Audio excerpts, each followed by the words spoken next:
Добрый вечер.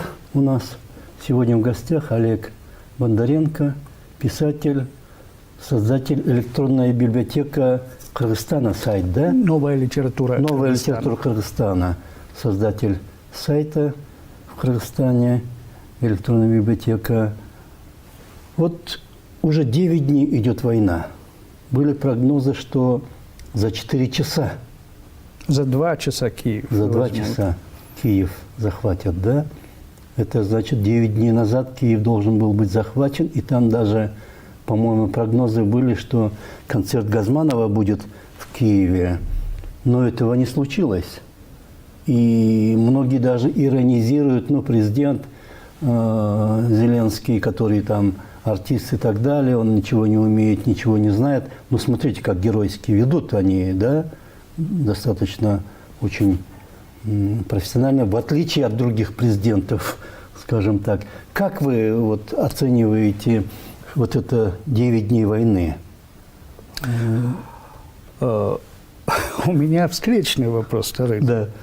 Я все-таки не политолог, я не эксперт. Почему именно меня решили об этом спросить? Я украинец. Я поддерживаю Украину по духу, по месту рождения. Я там вырос. Но все-таки есть люди, которые более подкованы в этом вопросе профессионально. Ну, просто как украинцы, которые глазами... Или вы уже себя кыргызом чувствуете? Я живу в Кыргызстане 30 лет, больше 30 лет, и чувствую себя составной частью, неразрывной частью с Кыргызстаном, хотя при этом я не утратил связь с Украиной духовную. У меня, конечно, есть свое мнение. И я бы не сказал, что это мнение сформировано соцсетями, там, Фейсбуком, телевидением. Телевизор я не смотрю уже лет 15.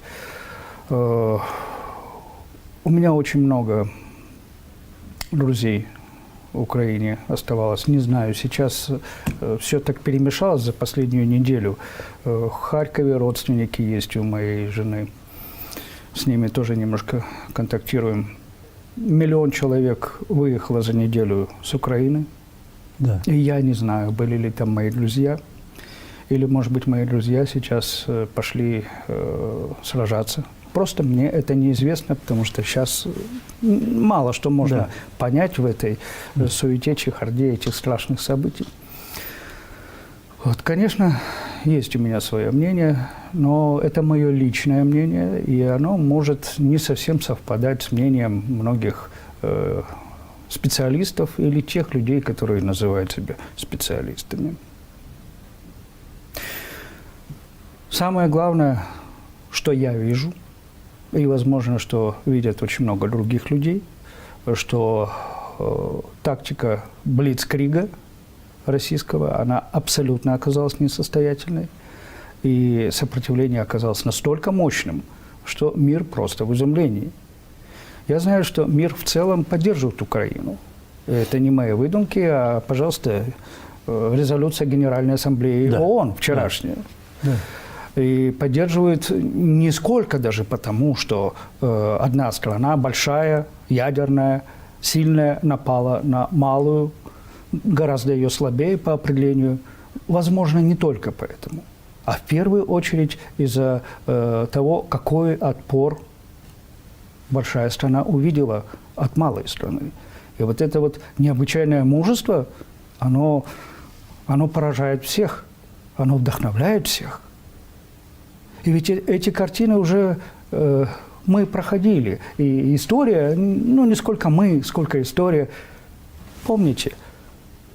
Трансвааль, Трансвааль, страна моя, ты вся горишь в огне. Как тогдашняя Россия, Российская империя вся встала дружно на защиту, и вся Европа против вторжения Британии в Бурские республики. Да. История повторяется. Да. Удивительно. Ну, вы вот как писатель. Знаменитый роман Джорджа Оруэлла «1984», да? Там, ну, удивительно, это он же давно это написал, за 30-е годы, да. 30-е годы, да. Он предвидел, что видел, что происходит в Советском Союзе, написал, что ложь – это правда, да, или там война – это мир и так далее. И вот лексика нынешних властей, которые развязали эту войну, именно такая. Новояз. Новояз. Новояз. Да. Новояз. Именно так. Как можно это вот писатель, который... Он был военным, да, по-моему? Я, честно говоря, не помню. Орвелл Сам суть важна. Он был мыслителем. А это да. не важно, какая Да. была у него профессия. Он за 50 лет, 30 лет предвидеть, что вот такое будет, и даже он дату обозначил, да, 84 год, но немного ошибся на 5-6 лет, да, но удивительно, вот как можно такие вещи предвидеть, вот как писатели, как они это все чувствуют? Он прозорливый, он гениально прозорливый. Знаю по себе, хотя я не Оруэлл, ну, просто поскольку тоже мне приходится писать, что часто идеи и сюжеты приходят оттуда, откуда-то. И мы являемся просто переносчиком идей более высокого порядка. Нам доверено в силу каких-то обстоятельств, причин. Поэтому я очень понимаю Оруэлла. Я не думаю, что он был сам очень хорошо знаком с действительностью сталинского СССР, но он умел чувствовать, как никто другой. И на примере сталинской модели он фактически рассказал о том, как это вообще бывает, вне зависимости от страны. Да. Многие страны в той или иной фазе своего развития, в те или иные времена, так или иначе проходили какие-то формы той модели, которую описал Оруэлл. Это и Китай, это и Индонезия 60-х годов, это южноамериканские диктатуры. То есть здесь нет ничего, что-то такого особенного, которое зациклено только на одной единственной стране, отдельно взятой.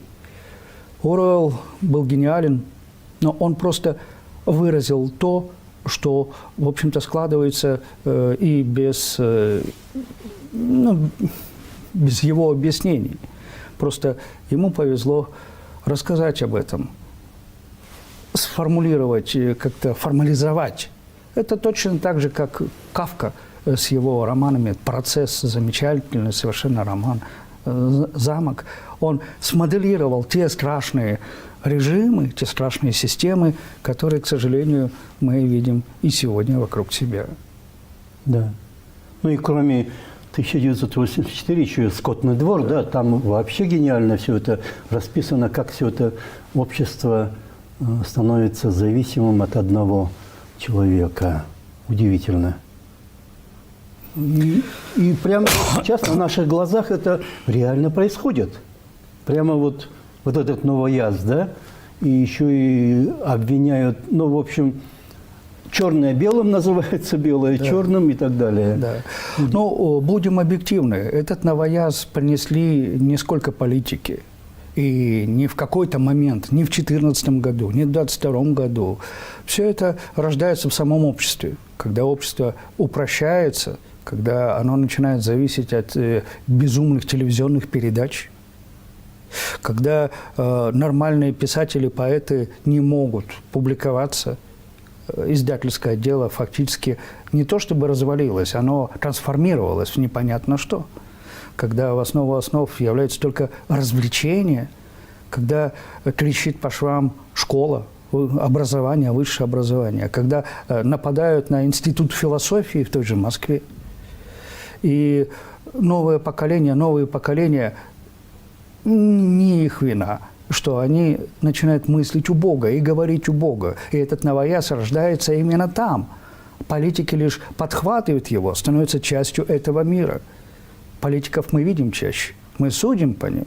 И нам кажется, что да, страшный вот эти вот жаргон, блатной жаргон, которым пользуются руководители сегодняшней страны, во всяком случае российский министр иностранных дел, российские высшие руководители.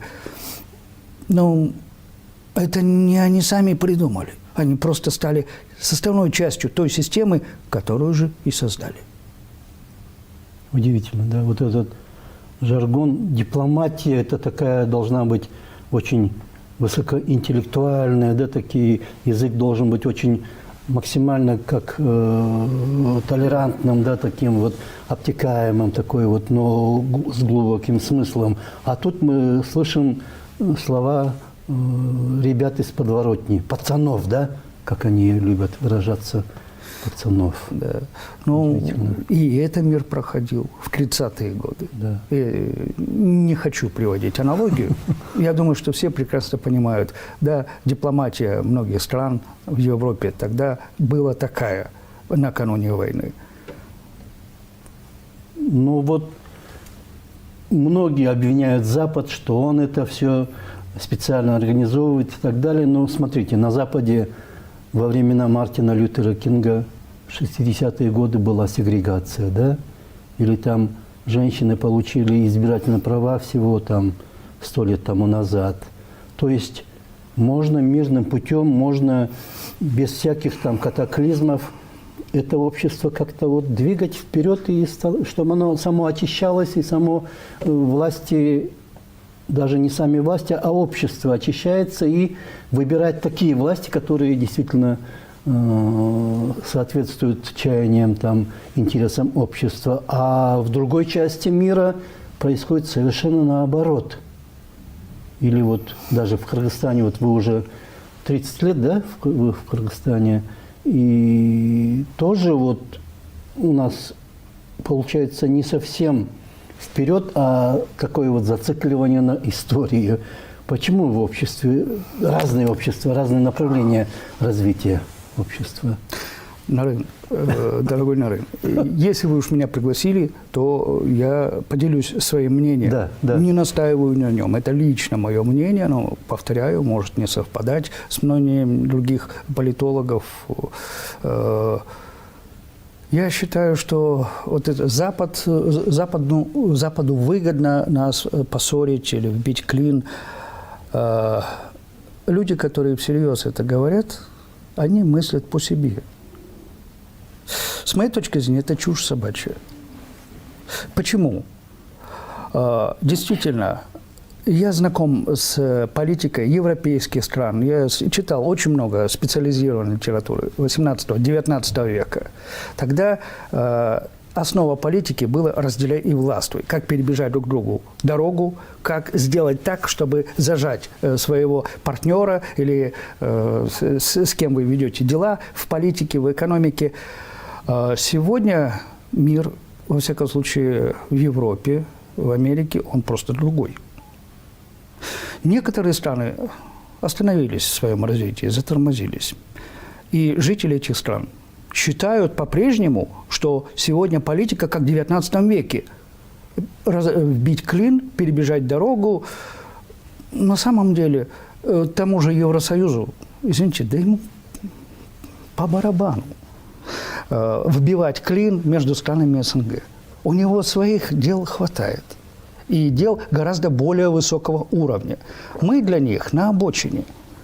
Я понимаю, что, может быть, страны третьего мира действительно хотят вбить клин, например, между нашей страной и какими-то другими странами нашего окружения. Но говорить о западных странах, они просто мыслят на другом уровне. Если кто-то считает, что они хотят вбить клин, то они просто судят по себе, как они бы действовали, окажись в этом положении. Они просто не знают, какая сегодня настоящая политика, экономика более развитых, более продвинутых стран. И вообще жизнь. Да. Есть понятие теория заговора. Подавляющее большинство людей в мире верят в теорию заговора, что есть какое-то мировое правительство, что есть какие-то там масоны, ну, называйте их как хотите. И они делают из мира то, что они хотят, вьют веревки. Это настолько наивно, с моей точки зрения. Когда у человека пусто в голове, надо чем-то замещать. Человек не знает, как объяснить очень сложное явление сегодняшнего мира. А ему вот теория заговора. Мировое правительство всем крутит. Все правильно. И мыслить не надо. Критическое мышление не нужно. И не нужно понимать всю сложность мира, что мир самоуправляемый, самоорганизованный, что в мире, да, действительно есть много теорий заговора. Но не они управляют миром, а миром управляет живое движение вперед. И если кто-либо сторонник теории заговора, то он автоматически приходит к тому, что да, вот есть заговор, нас всех поссорить. Но вы хотя бы побывайте на этом Западе, который якобы стремится всех поссорить. Вы посмотрите, как он организован. Поинтересуйтесь, ну, вы просто изучите политологию современную. Не сталинские учебники. Просто посмотрите, как живет современный мир. Ну, это мой взгляд на вещи. Ну вот действительно многие вещи происходят как будто вот по тем,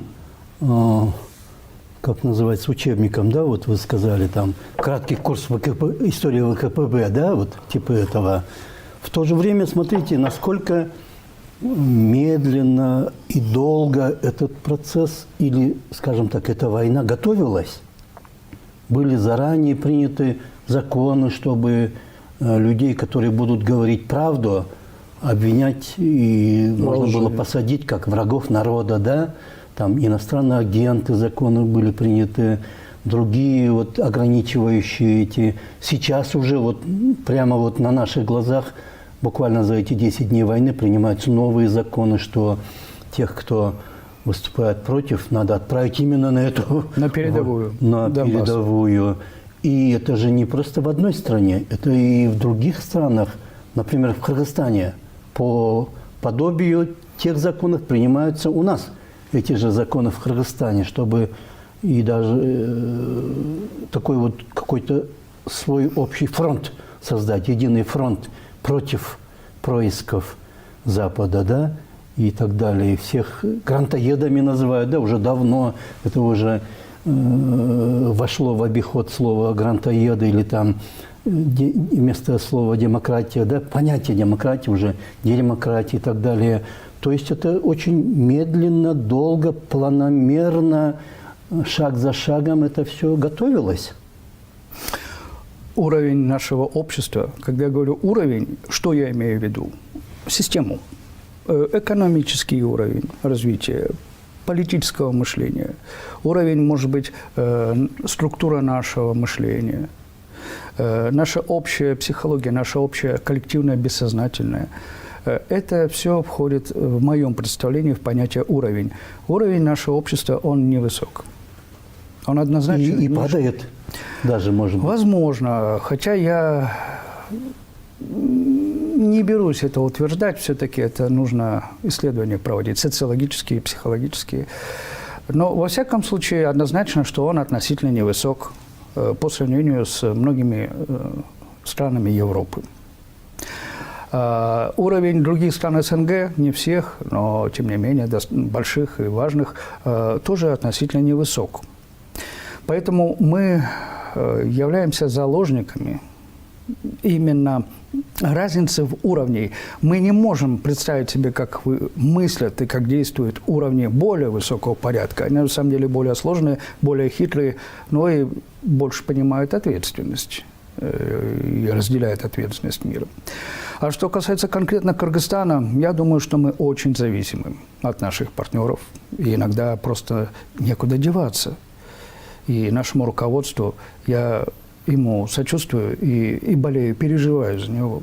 Потому что я понимаю, в какое сложное сегодня условия они поставлены. Но что бы мы ни думали, что бы мы ни говорили, факты и есть факты.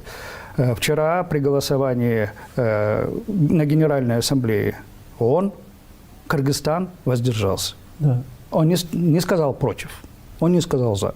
Воздержаться – это всего-навсего воздержаться, но и для этого надо определенное мужество. Даже для этого? Даже для этого. Когда в 2014 году вопрос поднимался о незаконности крымского референдума, и Кыргызстан тогда вообще не голосовал. То есть просто закрыл глаза и...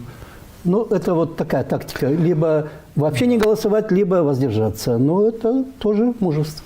Это вынужденная позиция, но она говорит о том, что на самом деле наши руководители, Ну, в этом плане я их понимаю и поддерживаю, исходя из тех условий, в которых реально наша маленькая страна находится.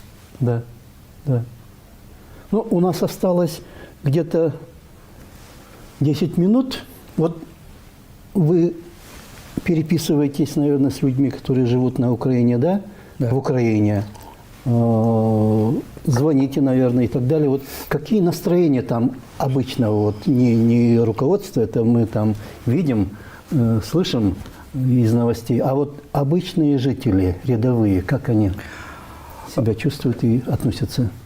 Ну, сказать-то я могу все, что угодно, потому что я нахожусь в Кыргызстане, а не в самой Украине. Естественно, что я не вижу реально основных масс людей, которые находятся сейчас в Украине, страдают, сидят под бомбежками, берут оружие или эвакуируются. Поэтому очень условное мое мнение может быть. Я вижу, что подавляющее большинство украинцев, по крайней мере, известных мне, с которыми я переписываюсь, я очень со многими переписываюсь, перезваниваюсь, они поразительным образом консолидировались. Вот я сам украинец, но я русскоговорящий украинец. Я вырос на Востоке, родился на Западе, вырос на Востоке Украины. И я всегда чувствовал себя украинцем. А после 2014 года абсолютно я украинец. И то же самое, вероятно, чувствуют очень многие сейчас на Украине. Являются ли они украинцами по паспорту или русскими по паспорту, но если они живут в Украине, они настолько консолидировались, что они все считают себя украинцами, вне зависимости от того, что написано у них в паспорте. Возможно, что есть исключения, ну, где-нибудь там на самом юге, там, где Новая Каховка и так далее. Но даже, я для примера сказал, даже репортажи из Новой Каховки мы смотрели, как люди встречают тех, кто пришел их якобы освобождать, в кавычках. То есть в любом случае у меня складывается впечатление, что сейчас какая-то повальная украинизация идет в стране. Украинизация в позитивном, в добром, в хорошем, в мужественном смысле слова, потому что люди, которые всегда говорили по-русски, живут в Украине, и по паспорту они русские, они теперь поняли, что они украинцы. То есть такая гражданская нация возникает, не этническая. Не паспортная нация, не этническая, а именно гражданская общность, какой-то дух, самосознание. Ведь нация – это не всегда по паспорту. Это на базаре думают, что нация – это паспорт. Нация – это то, что у тебя в голове, насколько ты со всеми. Вот что такое нация. Культурное вот это… Твое мышление, да. Твоя культура, твое миропонимание. То есть, получается, нападение России на Украину обратный эффект имеет. Оно консолидирует украинское общество. Получается так. Во всяком случае, у меня складывается такое впечатление. И дай бог, чтобы так и было. Я сталкивался с таким мнением, что сегодня менталитет украинцев меняется с необычайной скоростью. Меняется полностью, кардинально, и когда все это закончится, а это, я надеюсь, это закончится как можно быстрее, что украинцы станут совершенно другими людьми, с другим менталитетом, и, возможно, гораздо более приспособленным к жизни в 21 веке и понимание, что такое 21 век. И вот в 2014 году, да, ну, конец 2013 года, когда должны были подписать это соглашение с Евросоюзом и так далее. Потом из-за многих разных вещей, скажем так, это приостановилось. И с тех пор прошло сколько? 14 год, 8 лет, да?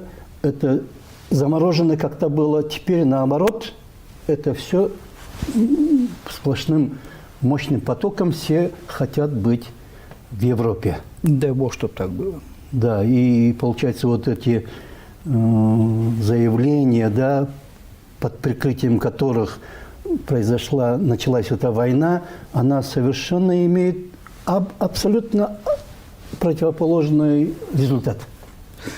Это говорит только об одном, что стратегия инициатора этого всего оказалась неудачной.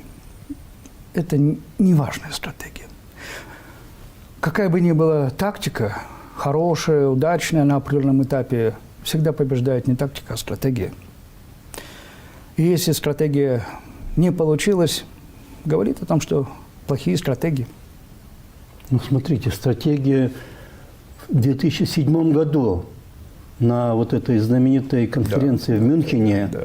Путин сказал про Украину, он там тоже сказал, да, что там нехорошо все это надо менять, типа этого.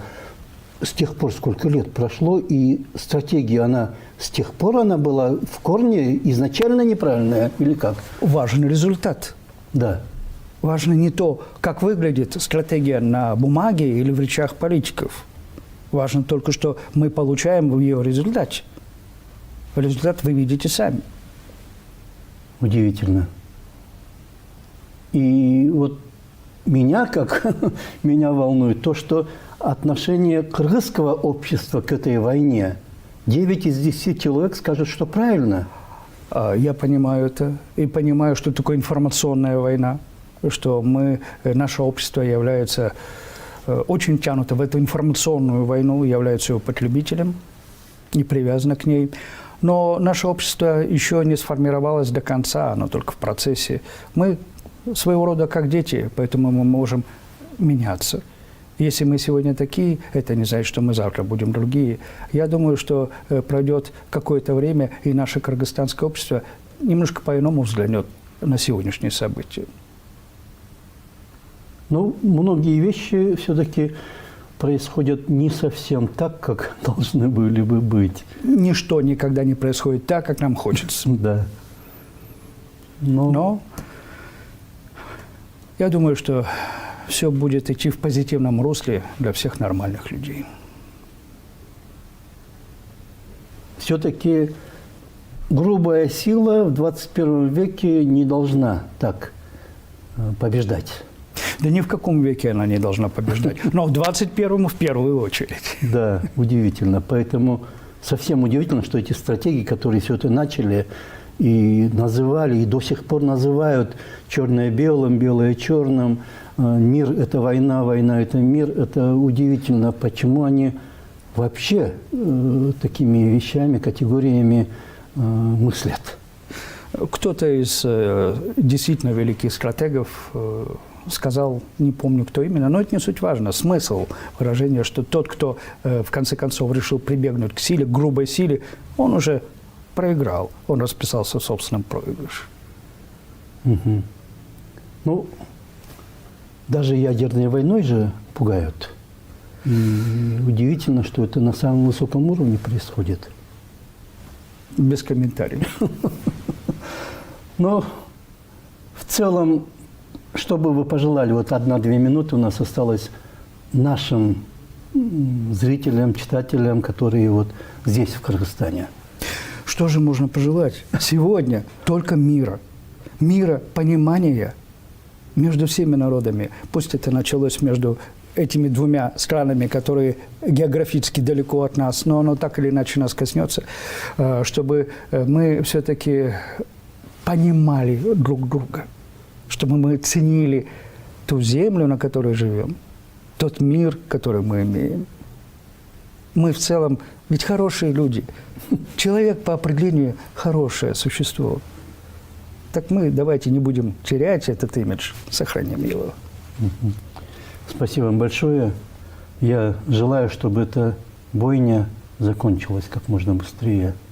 Спасибо вам большое. У нас в гостях был Олег Бондаренко, писатель и создатель электронной библиотеки «Новая литература Кыргызстана». Спасибо большое. До свидания.